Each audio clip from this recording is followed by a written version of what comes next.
जय हिंद दोस्तों, Sandeep tricky math special YouTube channel में आप सभी का स्वागत है। आज का सेशन आप लोग के लिए बेहद इम्पोर्टेंट है।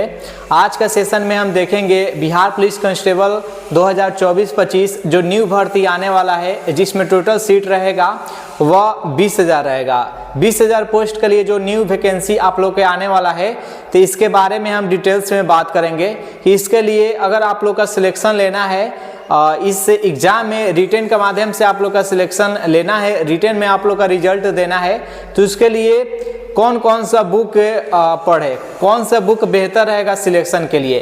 देखिए, बिहार पुलिस का पहले जितने भी एग्ज़ाम हुआ करता था, तो इसमें कहीं ना कहीं सिलेबस, पहला तो सिलेबस फिक्स नहीं रहता था कि सिलेबस किस माध्यम से, सिलेबस कुछ और रहता था और रिटेन एग्ज़ाम कुछ और माध्यम से होता था। रिटेन एग्ज़ाम का जो क्वेश्चन का लेवल था कुछ और था, तो थोड़ा सा ये यहाँ पर मार्जिनल था, यहाँ पर थोड़ा सा मिसमैच हो जाता था। लेकिन यहाँ पर 21,391 पोस्ट के लिए जो रिटेन एग्जाम हुआ, तो इसके लिए बेहतरीन तरीका से सिलेबस दे दिया गया है। और इस बार जो रिटेन एग्जाम भी हुआ था, इसमें सिलेबस के अकॉर्डिंग ही आप लोग का एग्जाम में क्वेश्चन था। हो सकता है कि 2-4 क्वेश्चन है जो कि आउट ऑफ सिलेबस पूछे, लेकिन कहीं ना कहीं आपका सिलेबस के अकॉर्डिंग ही आपके एग्जाम में क्वेश्चन था।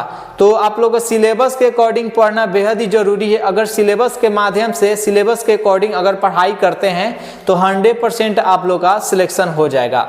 देखिए, पहले जितने भी बिहार पुलिस कांस्टेबल के एग्जाम हुआ करता था, तो कहीं ना कहीं जाकर उसमें धांधली होता था। व्हाट्सएप पर क्वेश्चन आ जाता था, आंसर किया जाता था और उसको याद करके कैंडिडेट जाकर टिक आउट कर देते थे। लेकिन इस बार 21,391 पोस्ट के लिए जो रिटन एग्जाम हुआ था, इसमें किसी प्रकार का किसी का एक नहीं चला है। कितने भी धांधली करने का प्रयास किए, कितना भी लिंक लगाने का प्रयास किए, लेकिन इसमें किसी भी कैंडिडेट का एक नहीं लिंक चला है। बहुत ही बेहतरीन तरीका से मैनेजमेंट किया गया था, जिसके कारण इसमें किसी प्रकार का कोई धांधली नहीं कर पाया। और कहीं न कहीं से ही भी 6 चरण में रिटन एग्जाम हुआ, कहीं पर भी क्वेश्चन आउट नहीं हुआ। इतना बेहतरीन तरीका से क्वेश्चन सेट किया गया था और सभी जगह क्वेश्चन के पेपर का मैनेजमेंट किया गया था। प्रत्येक जिला का अलग अलग क्वेश्चन दे दिया गया था।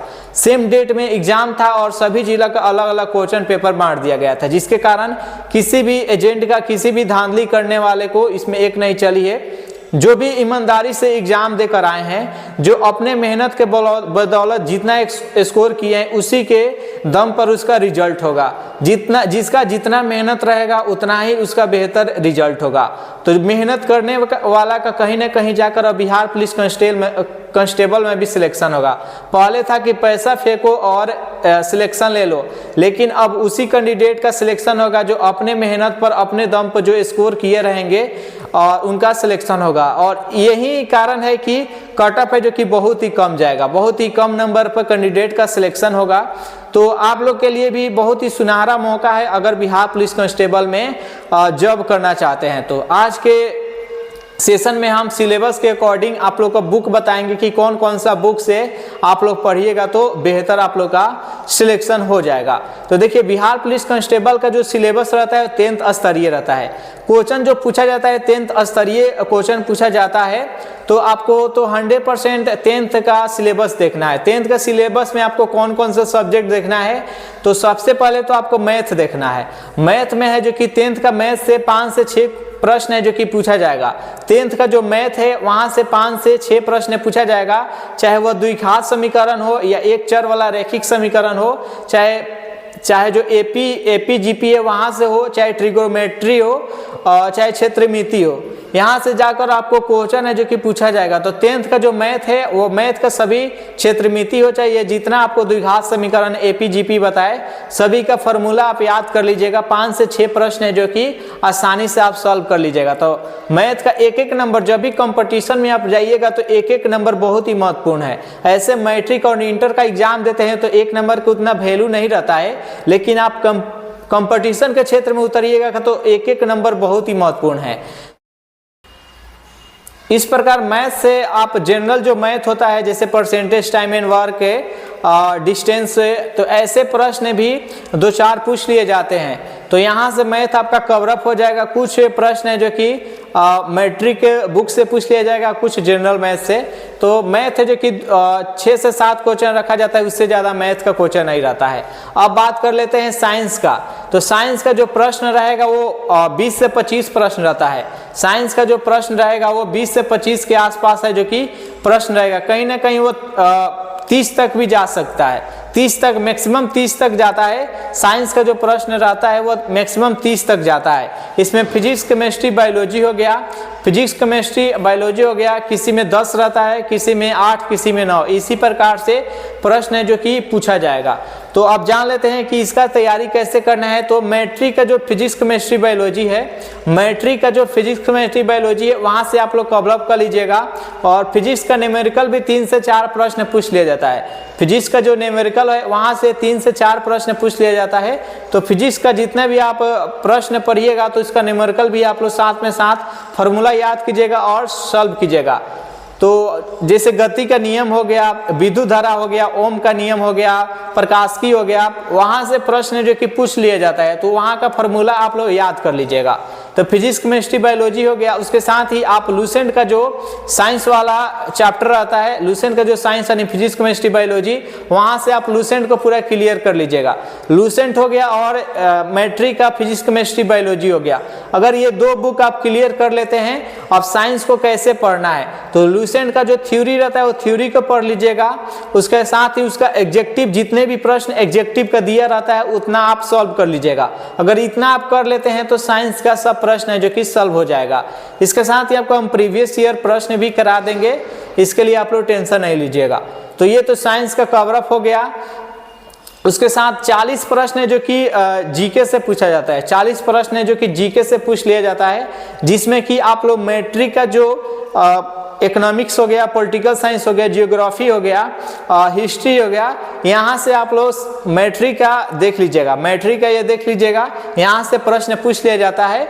उसके साथ ही जो लूसेंट का ये पॉलिटिकल साइंस हो गया, इकोनॉमिक्स हो गया, जियोग्राफी हो गया और हिस्ट्री हो गया, तो आप लोग लूसेंट का भी कवर अप कीजिएगा और मैट्रिक का भी कवर अप कीजिएगा। अगर ये और लूसेंट जब पढ़िएगा तो एग्जेक्टिव और थ्योरी, पहले थ्योरी पढ़ लीजिएगा, उसके बाद एग्जेक्टिव पढ़ लीजिएगा। इतना अगर कवर अप कर लेते हैं तो ये जीके और जीएस ये पूरा कवर अप हो जाएगा, यहाँ से पूरा कवर अप हो जाएगा। अगर डिटेल्स में पढ़ना चाहते हैं तो क्राउन का भी बुक ले सकते हैं। क्राउन का एक बुक होता है, उसको भी ले सकते हैं और बेहतरीन तरीका से आप पढ़ाई कर सकते हैं। जितने आपका ज़्यादा नंबर रहेगा उतना ही आपका आसानी से रिटन है जो कि क्लियर हो जाएगा। तो ये साइंस, जीके, जीएस और मैथ तो हम तो देख लिए हैं। अब हम देखते हैं हिंदी का। हिंदी का प्रश्न है जो कि 5 से 6 प्रश्न हिंदी से पूछ लिया जाता है। 5 से 6 प्रश्न है जो कि हिंदी से पूछ लिया जाता है। तो हिंदी का बहुत ही नॉर्मल प्रश्न पूछा जाता है। मुहावरा से पूछ लिया जाता है, विलोम शब्द से पूछ लिया जाता है, समानार्थी शब्द से पूछ लिया जाता है। तो इस प्रकार से और ट्रांसलेटिव से रहता है, जैसे कि काल से रहता है, जैसे भूतकाल, वर्तमान काल, भविष्यत काल, उससे प्रश्न है जो कि पूछ लिया जाता है। ऐसे कोई वाक्य दे दिया जाएगा और आपसे पूछा जाएगा कि किस काल का ये सेंटेंस है। तो इस प्रकार से प्रश्न है। और जो त्रुटि वाला वाक्य, एक वाक्य दे दिया जाएगा, उसके बताया जाएगा कि किस भाग में त्रुटि है। तो इस प्रकार से प्रश्न है जो कि पूछ लिया जाता है। हिंदी का नॉर्मल प्रश्न आता है। अंग्रेजी का भी नॉर्मल 5 प्रश्न रहेगा, जो कि 1 वर्ड से हो सकता है, आपका फ्रेजल वर्ब से हो सकता है, नरेशन से हो सकता है, वॉइस से हो सकता है। इसी प्रकार से वहां पर इंग्लिश से भी प्रश्न है जो कि हो जाएगा। 10 प्रश्न हिंदी इंग्लिश मिला के 10 प्रश्न रखा जाता है। उसके साथ ही बिहार जीके से प्रश्न रहता है। बिहार जीके से 5 से 6 प्रश्न बिहार जीके से रहता है और करेंट अफेयर से 5 से 6 प्रश्न रखा जाता है। मैक्सिमम 5 से 6 प्रश्न है, यानी 2 से 3 रखा जाता है, मैक्सिमम 5 से 6 जा सकता है। तो ये इस प्रकार से आप लोग का मैट्रिक बिहार पुलिस कांस्टेबल का सिलेबस है। तो ये सिलेबस के अकॉर्डिंग आप लोग पढ़िएगा तो 100% आप लोग का सिलेक्शन हो जाएगा। और टारगेट रखिएगा कि 65 प्लस स्कोर करें। 65 से 70 प्लस अगर स्कोर कर देते हैं तो 100% आप लोग का सिलेक्शन हो जाएगा। ज़्यादा से ज़्यादा आप थ्योरी पढ़िएगा, थ्योरी के बाद से एग्जेक्टिव लगाइएगा। और जब थ्योरी और एग्जेक्टिव क्लियर हो जाएगा तो आप प्रैक्टिस सेट लगाने का प्रयास कीजिएगा। जितना ज़्यादा प्रैक्टिस सेट लगाइएगा तो इससे आपको ये पता चलेगा कि किस क्षेत्र में हमारा थोड़ा सा कमजोरी है, तो उस कमजोरी को आप लोग बेहतर करने का प्रयास कीजिएगा। तो इतना ही बेहतरीन तरीके से अगर तैयारी कीजिएगा तो आसानी से आप लोग का सिलेक्शन हो जाएगा। आगे चल के बहुत सारे एग्जाम आपको मिलेगा, बिहार दरोगा मिलेगा, बिहार ड्राइवर मिलेगा, होम गार्ड मिलेगा, एसएससी जीडी मिलेगा, तो कहीं ना कहीं आपको हेल्प मिलेगा। तो अच्छा से जितना रिटेन आपका बेहतर होगा कहीं ना कहीं जाकर आपका सिलेक्शन हो जाएगा। ऐसा नहीं है कि केवल बिहार पुलिस ही, रिटेन जितना आपका बेहतर रहेगा कहीं ना कहीं आपका सिलेक्शन हो जाएगा। तो बेहतरीन तरीका से आप लोग एक रणनीति के तहत आप लोग तैयारी कीजिए। अगर इसके बाद भी किसी प्रकार का आपका डाउट है तो आप लोग कमेंट कर दीजिए। वीडियो आज के अच्छा लगा हो तो वीडियो को लाइक कर दीजिए, अपने दोस्तों के पास शेयर कर दीजिए। जो भी कैंडिडेट अभी तक के इस चैनल से नए जुड़े हैं तो चैनल को आप लोग सब्सक्राइब करके चैनल से जुड़ जाइए। तो बहुत बहुत धन्यवाद, मिलते हैं आप लोग से नेक्स्ट सेशन।